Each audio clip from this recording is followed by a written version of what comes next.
Hi అండి. అతి ముఖ్యమైన విషయం చెప్తున్నాను పేరెంట్స్‌కి.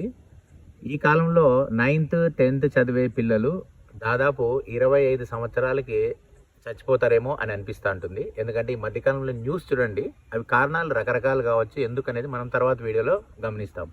అట్లే డిగ్రీ కానీ, పీజీ కానీ లేకపోతే ఇంజినీరింగ్ చేసే పిల్లలు ఎవరైనా సరే 30, 35 ఏండ్లకు అంటే పెళ్లి చేసుకున్న 3, 4 సంవత్సరాలు లేదా 2 ఏండ్లకు చనిపోతున్నారు. దీనికి కారణం ఏందని పరిశీలిస్తే తల్లిదండ్రులు వాళ్ళ పిల్లల్ని ఒక బంగారు బాతుగుడ్లు పెట్టేవాళ్ళుగా, తర్వాత వాళ్ళ కోరికల్ని తీర్చేవాళ్ళుగానే చూస్తున్నారు తప్ప వాళ్ళ ఫిజికల్ ఫిట్నెస్ మీద అంటే ఆరోగ్యం మీద, శారీరక ఆరోగ్యం మీద ఎవరూ దృష్టి పెట్టడం లేదు. మా పిల్లవాడు చదవాలి, ఐఐటి కొట్టాలి, లక్షలు సంపాదించాలి, అమెరికాకు పోవాలని ఆలోచిస్తున్నారు తప్ప వాళ్ళు ఫిజికల్గా ఫిట్ ఉండడం లేదు. అంటే 30 సంవత్సరాల తర్వాత బాగా సంపాదించినా కానీ ఆరోగ్యం సరిగా లేకపోతే ఏదైనా ఒక రోగం ఉందంటే వాళ్ళ జీవితంలో కాన్ఫిడెన్సే పోతుంది.